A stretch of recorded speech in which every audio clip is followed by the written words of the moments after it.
YouTube. Danny Staten here on the Daily Dan Blog. You know I love saying that. I'm back with the good stuff.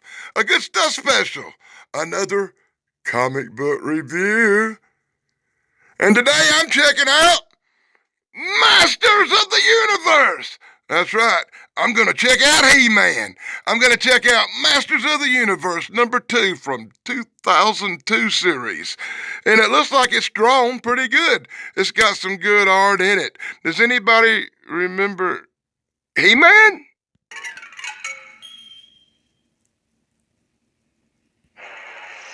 And the Masters of the Universe. I am Adam, Prince of Eternia, defender of the secrets of Castle Grayskull.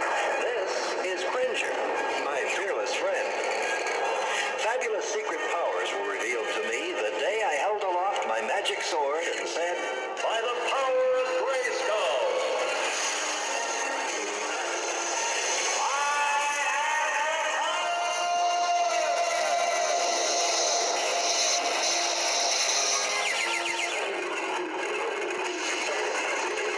Cringer became the mighty Battle Cat, and I became He-Man, the most powerful man in the universe." How was that for a nostalgic flashback? Did it wake up your memory? Did it let you reminisce about the days of old when He-Man was bold? So I guess we're going to check it out. Well, it got my attention because it's got one of the coolest covers I've ever saw. They made a complete panel out of the back cover and the front cover. When you open it up, you get a poster suitable for framing. What? So let's get this glossy, shiny, glitter dome nightmare over with. We'll have to check it out.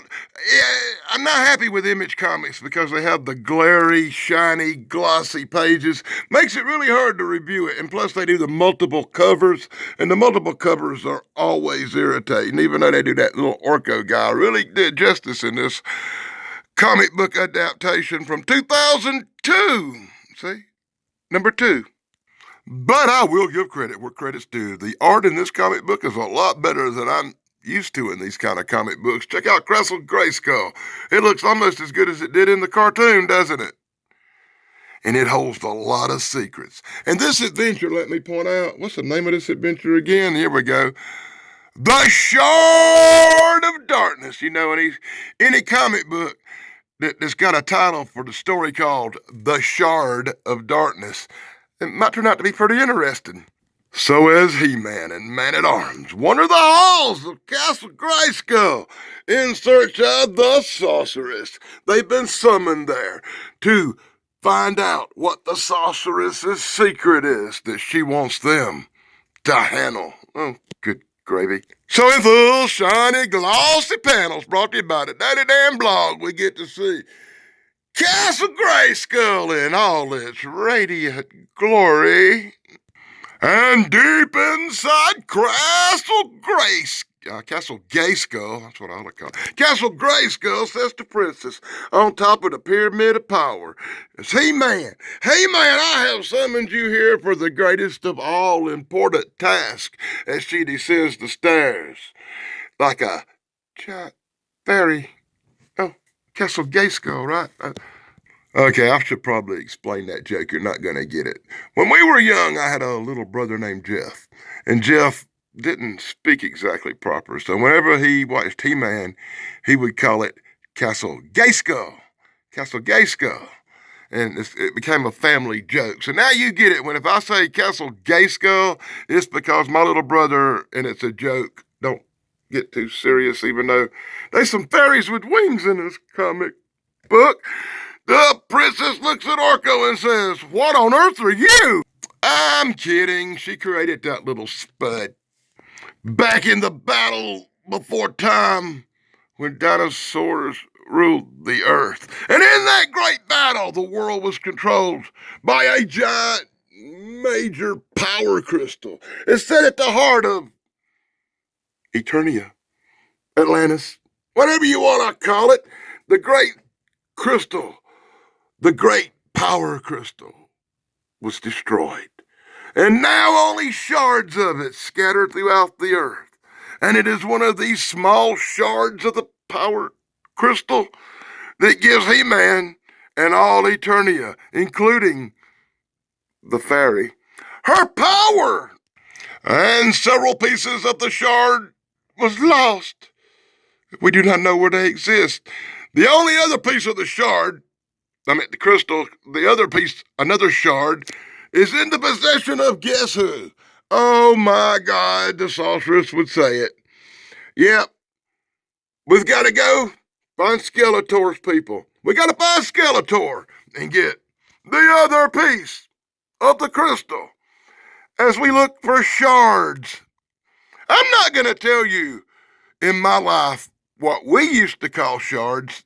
Is worth more in my hands than it is in yours, or anyone else's for that matter. But I need distribution. Distribution? That's right. So if you agree to give up your cook and sell my product instead, I'll give you 35% of the take. 30. So it's off to the hovercraft from Star Wars, apparently. Meanwhile, deep in whatever castle Skeletor has, an evil creature called Lockjaw is playing with his shard. Now, he looks like he spent too much time with the shards. Oh, I'm going to make a lot of jokes like that. If you're offended by that, you might want to leave now. It's probably going to be a lot of shard jokes. Yeah, you get Lockjaw if you spend too much time with the shards. Oh, jeez. Anyway, check out this hot chick. Oh, that's Elvira, Mistress of Evil. No, what's her name? Evil-Lyn, right? See, I remember a lot of the names in this comic book. Evil-Lyn and Lockjaw are having a conversation about shards. She passes up on the shards. She says, you do the experiments as they cook up some good times in the lab. Oh, God. She goes out in the hall where this one-eyed Cyclops with a sword's guarding the hallway. Does anybody know who in the heck this guy is? I've read through this comic book 3 times, trying to figure out this goose name. I do not know who the one-eyed Cyclops guarding the hall for Evil-Lyn in this comic book is. But basically, he's guarding the hall. It's his job. Make sure nobody passes. Goof. And since we're pretty sure this is taking place on another planet, they obviously stole this craft from a bad Star Wars movie. I'm not going to say which one, but it was a bad one. Jar Jar Bing, Jar Jar Bing. Oh, and they're going to take that little, whatever kind of shuttle. I don't even know what you call that thing. Looks like that thing that kid was racing in a Star Wars movie. Anyway, take a ride on that little rickety bucket of bolts and head out to the Cave of Destiny. What? Why are they going to the Cave of Destiny in search of a shard? Everybody knows if you want to get good shards, you gotta go to the ghetto. Wah, wah, wah. I made the comic book laugh. That was so funny. I don't guess some people would have thought that was funny. But it was funny, right? Okay. Moving right along. Lockjaw is doing experiments on the shard. He's trying to figure out how to replicate his power source to recreate the shard. The one-eyed Cyclops is interested and gets a short explanation that makes his bolts bubble from his vein. Bzz, quack, quack, quack, quack. You know, I gotta take a quick break, and I gotta give a few shout-outs. I gotta give a special shout-out to my main man, Dave Sunstorm, and his incredible brother, Steven Sunstorm. You know, the Good Stuff Brothers here on YouTube. That was a great show Monday night. Dave, check out Dave Sunstorm's show from Monday night. It ruled. Also, be sure to check out Pat McCormack at the Golden Rage of TV. It's the Retro Good Stuff here on YouTube. As well as the 2 people you'll see me on the live streams with. My incredibly cool partner in crime, Thrash Pondo Ponds. Remember, Ponds saved every one of us, and you can see us every other Sunday on his channel doing a show about movies, TV, and such. We're going to do a show this week, and I don't even know what it's going to be about yet. That's how ahead of things we are. And be sure to check out Brainbender's Banners Chrissy. You can see me on there on Saturday nights as part of her regular panel. And that's probably one of the best shows on YouTube, really. It is, most of the time. Guaranteed that we will jump the shark. And during these shout-outs, you would often hear me say AAP Homestead, AAP for life. And if anybody out there knows what happened to AAP Homestead channel, hey Harper, do you know? Somebody let me know in the comments below. That channel has vanished, and I have not heard from my friends, and it's kind of giving me stress. You're going to make me have a stroke worrying about you guys. Really, you are. But a shout-outs to the rest of the guys. BK on the air, Big Guys 45s, my dude, Corey at Corey's Comedy Channel, my flux, Sarah. We love you, Sarah. The Nostalgic Pod Blast with Chance. That's a great show. Retro Nerd Girl.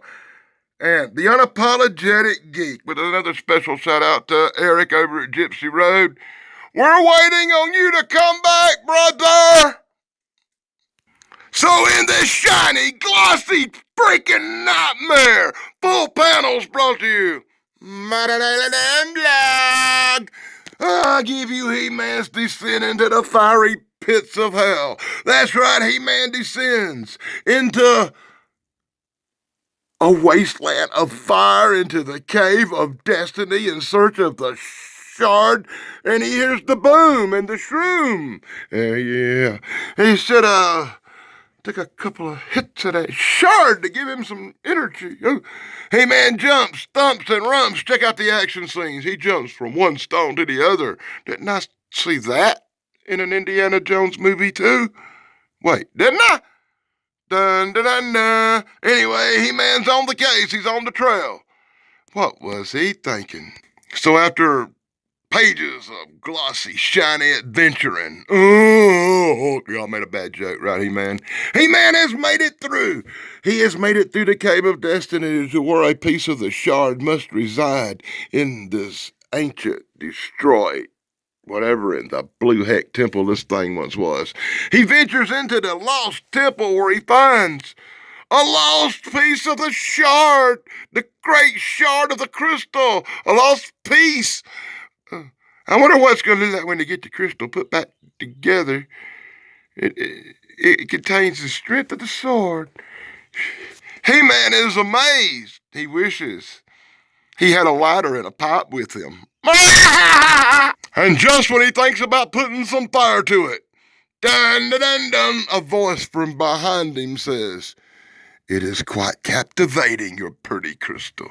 And whenever you got a big piece of crystal shard like that, you can rest assured a chick named Angel that looks like this, Evil Lynn, will show up, I guarantee you. Trust me, I know. From experience! And that's a wrap of number 2 from 2002. He-Man and the Masters of the Universe. I'm sorry for the crude jokes. It was just funny. It was a shard. It was a crystal. I couldn't help myself. Check out the power page from Masters of the Universe. That's where all the twits like Michael Morone will write their letters in. I guarantee you that goof reads every word I'm showing right now. Every word he will read. And then he'll send me 35 of the little email things telling me all about how my hand was shaking, or I called somebody by the wrong name, or I said something I shouldn't have. Oh, what an irritating fan. Boy, this comic book is slap-ass full of itself. Check it out. It has its own fan page for official comic book merchandise from this comic book. I'm going to put an ad for comic book lithographs and metal plate pictures and cards. I'm going to put it in the comic book because I know everybody's such a big fan of this crap. They whooped out their Visa card and their MasterCard and ordered this shit. And Image Comic Books presents Mythstalkers back in 2002 with The Labyrinth. What? I never heard of Mythstalkers. Anybody ever heard of Mythstalkers? Looks like a League of Extraordinary Gentlemen ripoff to me. What do you guys think? And in number 3 of Masters of the Universe is coming soon. Evil Lynn hits the shard. Have the power. Now we know what the power is. And we get a female RoboCop ripoff called Tech Jacker. Oh, Tech Jacker? Tech Jacker! Get it? Tech Jacker. Oh, shall we play a game? PvP, player versus player. What the heck kind of comic book is this? Coming to image in March of 2003. So that means it's already out. There's something about this comic book I want to check out. I just can't quite put my tongue on it. Oh, this comic book is the gift that keeps giving. Then you got Savage Dragon. That's right, and the flying shoes incident. This looks like the biggest nightmare that ever existed. You probably won't see me reviewing Savage Dragon comic books here on the Daily Dan blog. And then you get Fire Breather, too hot to handle. Oh my God, issue of the month would be Fire Breather. Too hot to handle. Was this a real thing or is somebody checking my chain? And of course, the last ad in the comic book. Oh my God, BBB, what do you think? The last ad in the comic book is for some more He-Man and the Masters of the Universe Power of Grayskull crap. You could have played the video game. That's right. You could have played the video game back in the early 2000s. Or you could have checked out He-Man and the Masters of the Universe on the Cartoon Network. Oh my God. I actually think I did that in 2002. Oh, grandkids. And that's my look at Masters of the Universe #2 from 2002. I actually kind of enjoyed the comic book. I didn't hate it. The story blowed, but the art was really top notch for Masters of the Universe. And I think I'm crushing on Evil Lynn a little bit, and I want to share the shard with her. Hey, by the way, if you want to see much better stories and you want to read much better stories, be sure to check out True Cryptid Encounters Book 1 and Book 2 by Bigfoot and Michigan Rob, my 2 favorite books of the year. And be sure to like, subscribe, and ring a bell. And we'll be back again with another comic book review next week. Something probably 100 times worse. Log over, dudes.